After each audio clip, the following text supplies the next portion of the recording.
Hello and welcome to Veterans of the Valley. I'm Tom Turbeville. It was July the 30th, 1945. The USS Indianapolis, the flagship of the Fifth Fleet, had just 4 days earlier completed the most important and secretive mission of World War II, the delivery to Tinian Island of the most significant elements of the atomic bomb, which 7 days later would destroy Hiroshima, forcing Japan's surrender and ending the war. But just past midnight on that late July day, many lives changed and many more were lost when a Japanese I-58 submarine under the order of Lieutenant Commander Michitsuru Hashimoto fired 6 torpedoes from a range of 1,500 meters. In just 12 minutes, the Indianapolis was sunk with its crew of 1,157 sailors and 39 Marines. 900 made it into the water before the ship went under. The rest drowned or perished in the explosion. For 4 days and 5 nights, they floated on rafts in the Pacific waters midway between Guam and the Leyte Gulf. By the time the rescue planes found them, nearly 600 of those 900 had died, some from exposure, most from shark attack. Just 317 were rescued, 92 of those survived today. Glenn D. Morgan of Camp Creek was one of the captain's telephone operators and one of the buglers aboard the USS Indianapolis, and we welcome him here today. Glenn Morgan, it is a pleasure to be with you and to see you. Let's take it back from July the 30th and talk about the mission itself. You all had this crate on board the USS Indianapolis. It was a crate that obviously caused a lot of consternation. You didn't know exactly what it was, but you knew it had to do with your mission. Yes, they took us up to Hunter Point because we were scheduled to go on gunnery practice because of the damage that the suicide plane had done.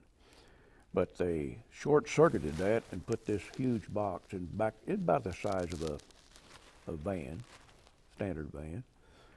We didn't know what it was. We knew it was very important. They loaded it, put it in the port hangar, and there it stayed until we delivered it to Tinian. But we had no idea what it was, of course, but we knew it was very important. They put Marine guards on it and allowed nobody to get close to it. Right. I walked by it each day, and we started a lot of rumors. That's one thing we like to do aboard ship, was start rumors. So I started one that I thought it was the paperwork and all the maps that they were going to have to for the invasion of Japan. That flew pretty good until somebody started the rumor that it was nothing but scented toilet paper for MacArthur. And but yes, we knew it was important. Now, the uranium they put forward in a area I had no idea where that was. Right, right. But it was very, very important. So that's what we did. We headed out on a high-speed run to Tinian. Right, right. So your mission was accomplished. Yeah. And the delivery of what turned out to be the atomic bomb was made.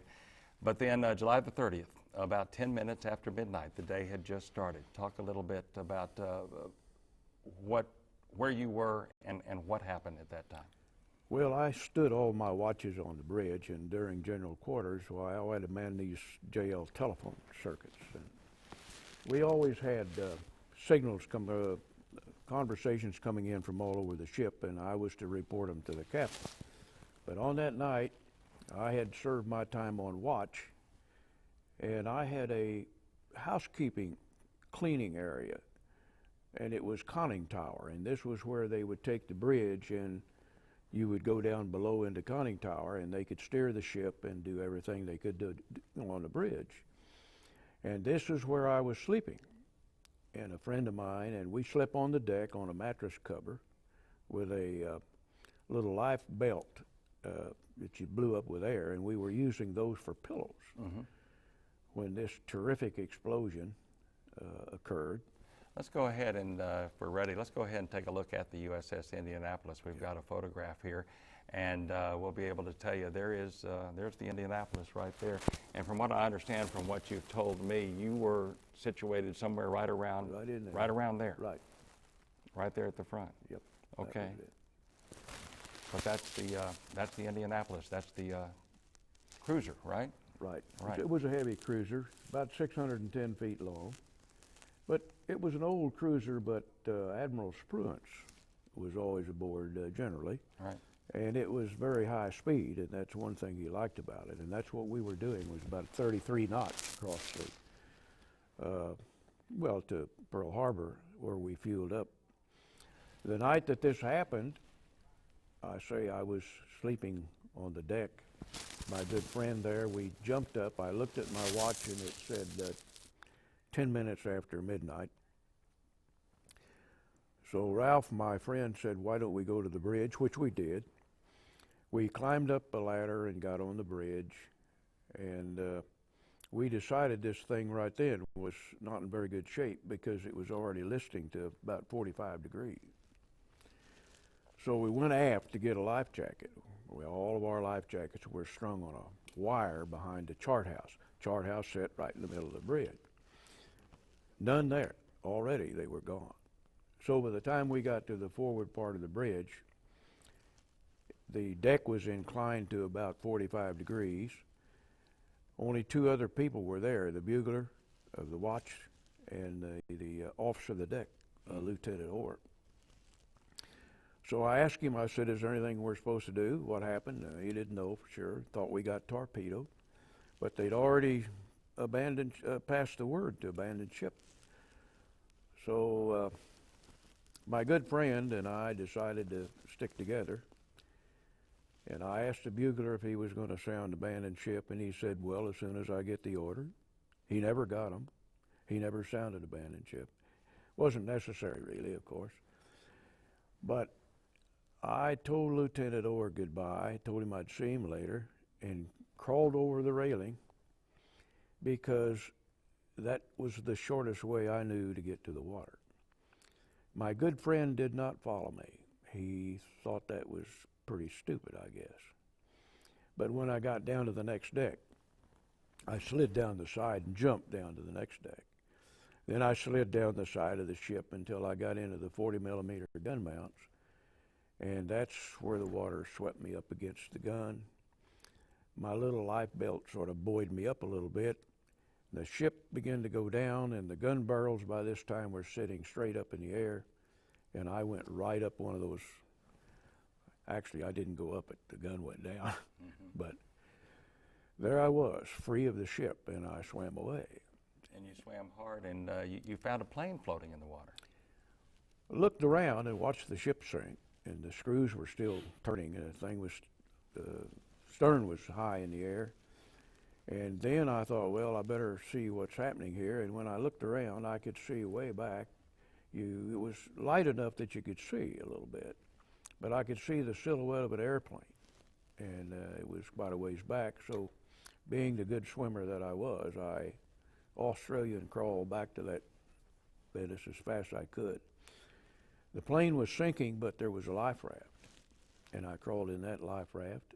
There was another life raft. I tied it together, and heads popped up, and people crawled in the life raft, and nobody knew anybody. You couldn't tell who it was. We swam through fuel oil, and it was all over us. And finally, everything got quiet, and the calls for help subsided. We looked out, and there was a little black blurb over there on the water, and we hollered, and they hollered back, and we found that there were two more life rafts. They were lobbed on top of each other. And so consequently, we got all four of those together and tied them together, and there we had four life rafts strung out and tied together, 2 or 3 feet apart. And I looked at my watch, and I know that the thing was very loosey-goosey. In fact, if you picked it up, it'd fall apart. So I know it stopped at 20 minutes after. So I was 10 minutes had elapsed since I looked at my watch and hit the water, apparently. So when the ship sank and they say 12 minutes, they were pretty close. Exactly. I want to give people an idea when you talk about the life raft, sort of what we're talking about, Yeah, because in a recent reunion, you were able to actually see almost an exact replica of that life raft, and we have a photograph of not the one you were in, but this is pretty much the kind of life raft that you're talking about. I guess it's made of wood mainly, right? What you were sitting on. Is that Somebody right? told me it was balsa wood. I never really found out, but you can see that it's covered with lacing of canvas and painted very heavily. And you sit down in the water, and that lattice work you're seeing is wood, and it's tied with little lines, little ropes that allow you to sit in the water up to your navel, just about. And of course, ours had little wooden kegs of drinking water tied in it, and there was some food and so forth. And I expect that's probably what's in those canisters on that. That's off of a little destroyer. Right, right. So you had found 2 of these, and then you found another group, and there were 2 more, and you all strapped together in sort of a big rectangle, 4 life rafts, and there were, what, 19 or 20 of you? We started with 20, and we had a Lieutenant Freeze that looked like he just had a severe sunburn, but unfortunately we didn't realize it, but Lieutenant Freeze, he talked, he never said he was hurt or anything, but sometime during that first night, he passed away.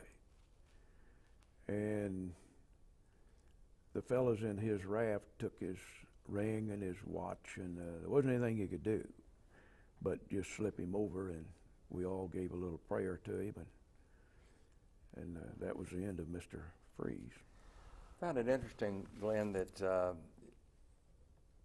those who made it into the water, who survived that, you were spread out over a 50 square mile area, 10 miles by 5 miles. So with the swales and the way the Pacific Ocean was, its own character, for 4 days, you had no idea that you all on those 4 rafts, the 20 of you, were not the only survivors of the Indianapolis. That's certainly true. The next morning, the waves were white capping, and you looked around, and there was not another soul. There was no debris, nothing. And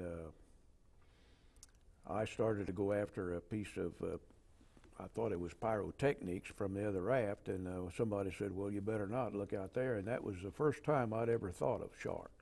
And there was this classic picture, you see, of a shark fin going through the water. And I decided that was not prudent to go after that. It was just sailing away. It was blowing away like a sailboat, this canister. But I didn't go after it, and apparently we didn't need it. So that was the end of my excursion after that thing with the raft, with the shark out there. But actually, we made it pretty good. We were probably one of the best equipped group outside of the captain. He had 4 life rafts. Right. But as the days went on and everybody got aggravated, and we couldn't understand why we weren't rescued. And occasionally we would see an airplane way away. And finally we decided we better see if we thought we weren't going to get picked up. And I thought, well, I'll try fishing. So I tried this little fishing kit. The Navy did not have a very good fishing kit. It was nothing but a white rag with some hooks stuck in it, some colored yarn, and a piece of bacon rye. Fish didn't like any of that. So I quit. But my good friend over in the other raft, I didn't know the fella, but I looked over, and there he was. We'd rationed the water and everything. Yeah. We had Spam, and we rationed. Like 3 ounces of water a day, right? Yeah, we had 3 ounces of water. I think we had 3 ounces. There was some argument on this, but I think I remember better than anybody. Right. But we had 3 ounces in the morning and 3 ounces in the afternoon. And we had little cups that had little ounce marks in them, so they set these up pretty good. But we didn't ration malt tablets. And so as I looked over in this other raft, here was this guy laying down with his arm up on the edge of the raft, laying in the water with a dip net in his hand. You just pull it apart. He would sit there like this, and he'd spit these malt tablets in the water. And in between the rafts, they would come and go, and it was a little calmer in between. And there was a little purple fish that would come up. And this guy would sit there with this little net, and just about the time that fish would grab that malt tablet, he would make a pass at it with this little dip net. And I watched this going on for a while, and finally I said, For crying out loud, I said, "You're never going to catch that fish." And he said, "Well, what else have I got to do?" And I thought, well, that made sense. And sure enough, he did catch that fish. So what turned out to be a good friend a little bit later took his knife and cut that little purple fish up. And this guy used that for bait, and he caught the prettiest silver fish about this long, bluish silver. I don't know what kind they were.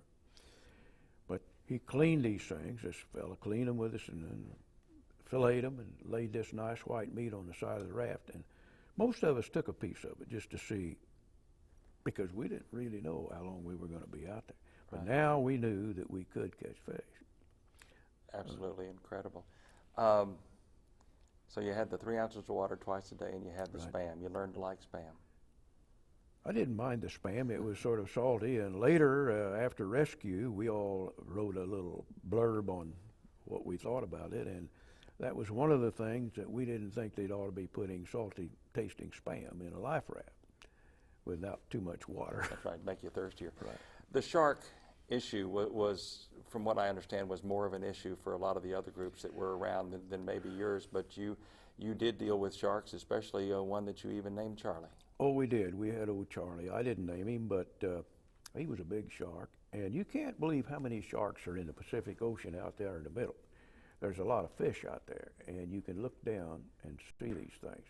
But you have to remember, a lot of these fellas, and we didn't know this at the time, were out there all this time, 5 nights and 4 days in kapok life jackets with no water. And these are the people the sharks really, really took. The shark we called Charlie was a big shark, and there were always sharks around us, but this one seemed to be one. Whenever you got rid of your Spam cans, this shark liked that. He took a liking to the grease or what was left in it, and you could see that he would get kind of excited when we'd throw those Spam cans in.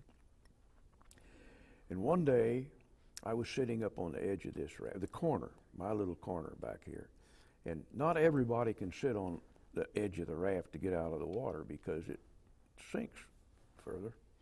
So it was my turn, and I was sitting up on the corner of this thing, and I was watching Charlie. And old Charlie made a turn and started coming toward the raft. And I watched him. I thought he'd turn, but he came on in, and by this time I thought it would be prudent if I slipped over away from him. And you know, Charlie came up out of the water. His head came up on the back corner of that raft, and momentarily stopped, and then he slid back in. He didn't try to bite. He didn't try to tear anything up or anything. But that was my complete dealing with a shark. You were more fortunate than others. Oh, much more fortunate. Yes, especially and being in the rafts, obviously, because the people that were big help. Yeah. that were just in the jackets, they were the favorite target of the sharks, obviously. Yeah. Some of the guys would jump over the side in the hot part of the day and get cooled off, and that none of the sharks appeared to, care to try to attack them or anything. But I'm sure they'd crawl back in when the one got close. But I never did. I thought it'd be better to save my energy and just sit there. The explosion happened on a Sunday, and you go through Monday, you go through Tuesday, Wednesday. Faith was waning at this point, I think, and then all of a sudden, someone found you, and it was quite by accident, as the story was told later. That's really true. My friend in this other raft sun was setting in the evening of the 4th day there, and he said, "Morgan," he said, "look down south." Now we knew where south was if the sun was setting in the west. There was a little speck and he said, "Is that a bird or a plane?" And I said, "Gosh, I believe that's a bird." And about that time, a little flash of light came off of this speck. And I said, "No, I believe that's a plane." And when I said plane, all this time, these other guys, everybody was pretty dejected. And you just sat there and you didn't say much, long periods of time. And the only humorous part about this was one of the fellows in one of the other rafts said one day, he said, "Why don't we just break out the paddles and start paddling instead of just dying out here doing nothing?"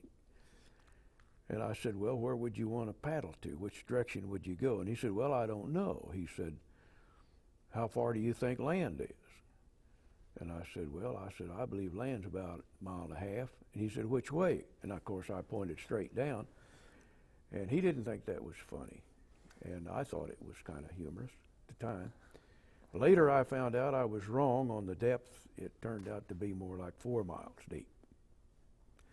But as far as the speck was concerned on the horizon, it did turn out to be an airplane. And that night, why, we found that they were searching for us.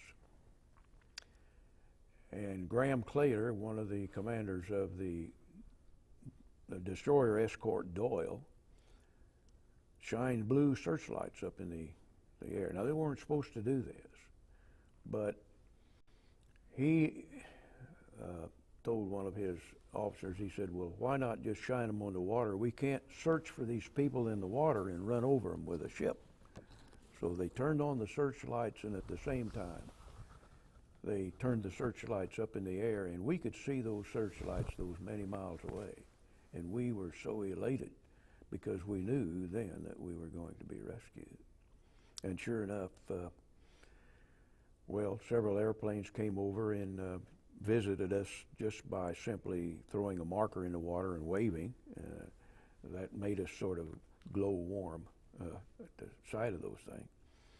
But it took a while, and it wasn't until about noon that 5th day that we saw an antenna coming over the horizon, and the USS Ringnes, APD Ringnes, stopped and picked us up. And that was one of, I guess, about 5 ships that actually participated in the rescue. Yeah. I know the Cecil J. Doyle, I know, was one of the ones, I believe. And but the Ringnes was the one that picked you up. Ringnes, APD Ringnes. And it was then that you found out that it wasn't just 20 of you, but indeed it was 317 of you that had been scattered over this area. As we got aboard, I heard one of my good friends, Vincent Allard, shouted my name clear down the passageway, and they were taking our clothes off because we were greasy with fuel oil. And I didn't mention it, but the first day I'd swallowed this, and so did the other fellows that all swallowed this black fuel oil. This stuff is probably the molecular structure of just about crude oil. And it tastes like crude oil, looked like it ought to taste, because it was, I didn't really know I'd swallowed it. But that first morning I was so sick, we were sick, all of us, all day. And we upchucked that fuel oil until some green stuff came up. And after that came up, I began to feel much better. In fact, you felt so good, you felt like maybe you was on a high of some kind. But no, the captain was picked up by the Ringnes ahead of us. And of course, I knew the captain, not personally, but we stood a lot of time together on the bridge. And he called for me. I went around and got all the, and that's the last time I met the captain. I saw the captain in person until our reunion started in 1960, and he came to the first reunion. Indeed. The story of Captain McVeigh is a whole other story that we're not going to have time to tell, but it's chronicled in a couple of books, actually 4 or 5 books. Abandoned Ship and All the Drowned Sailors are the 2 that I have read. You're on the ship, and want to go to this picture right now. This is a photo of you and some of your fellow survivors. Describe that picture. This is you in the foreground. That's yes, the young Lynn Morgan. Yeah, that was me. And the fellow next to me was a first class. He was the ranking personnel aboard this. He was a first class radioman. He's the one that sent the message, and I said, well, I know you tap out a little signal, but how did you know that signal left the antenna? And he said, well, Morgan, he said, I'm smart enough to know when the signal's going because I've got a meter that tells me so. And that sold me on the idea. So and this the next is Admiral guy, Spruance. Oh, I'm sorry. Go ahead. The next fellow. Yeah, that's Admiral Spruance, pinning a Purple Heart on each one of us. He hadn't gotten to me yet, but he finally made it. The guy before him is one of the members that was in my actual life raft. So this is obviously, this photograph actually is in the book, All the Drowned Sailors, as a matter of fact. Yes. There you go. We're going to go to another picture in a moment, but talk a little bit about what were your injuries? What was the result of your I came 4 off days? unscathed. I damaged my leg jumping from this, skinned it a little bit. It was sort of embarrassing. A lot of the damage came from, I said we had these wooden kegs, and we didn't, after we finished the water in these kegs, they would float inside the raft. They weren't pinned down. And the waves would work those things up, and they'd bounce against your shins, believe it or not, and it would bruise your shins, and then the salt water would eat up. I thought I had gangrene setting in. They turned green. Actually, there was nothing serious about them, really. So I came out of this thing with only those wounds outside of being sick and not being able to see. That's another thing. You couldn't see with this fuel all in you. In fact, it took a couple of days before, and when you would I'd try to stand up to see over these other waves, see if I could see. So you can't do it. Standing up was futile. And opening your eyes and the sun, bright sun and everything just killed you. And you'd sit there and spit in your fingers and wipe your eyes, and it didn't seem to help. But on the second day, everything began to get a lot better. And I tell you, I felt a lot better from then on. But it never seemed to bother my eyes. I see fairly well. Glenn, you'll be, this summer, you'll be remembering the 60th anniversary of this. And you all have had reunions just about every summer in Indianapolis. Matter of fact, we've got a photograph here of one of your very, very early reunions. This is aboard the USS Hollandia. And you can barely remember that. I think that was taken in the 1960s, I believe. No, this was actually, Tom, this was actually taken on the way back. This was the survivors that the Hollandia picked us up on Guam, and all those that were able. There were still some pretty sick fellas. Right. But those that were able, they loaded us aboard this aircraft carrier. And I think you have a picture of that later. But yeah, we were all ganged up out there, and they took this picture. I didn't remember when they took it. I never could find myself in that picture, but I'm there. You are definitely there. This is a story that would take days and days and days to tell. Unfortunately, we have a half an hour to tell it, but I do refer people to the books, All the Drowned Sailors, Abandoned Ship. There's 2 or 3 other books also. An incredible story that you continue to tell. You tell to young groups, you tell to older groups, and it's one that we're very proud to have you here, certainly, Glenn Morgan, and we thank you very much for visiting with us and telling us your story. Rather incredible story. Glenn Morgan and 91 others, survivors, survived the largest naval wartime disaster in history. It has been chronicled in the 4 books that I have talked to you about. The script for the movie Jaws, you remember Robert Shaw telling Richard Dreyfuss about the scar that he got from the shark bites after serving on the Indianapolis. Well, that was Hollywood. This is real. Glenn D. Morgan is real and proudly tells his story. We salute him, and be sure to thank a veteran. For Glenn D. Morgan, I'm Tom Turbyville. Tune in next time on Veterans of the Valley.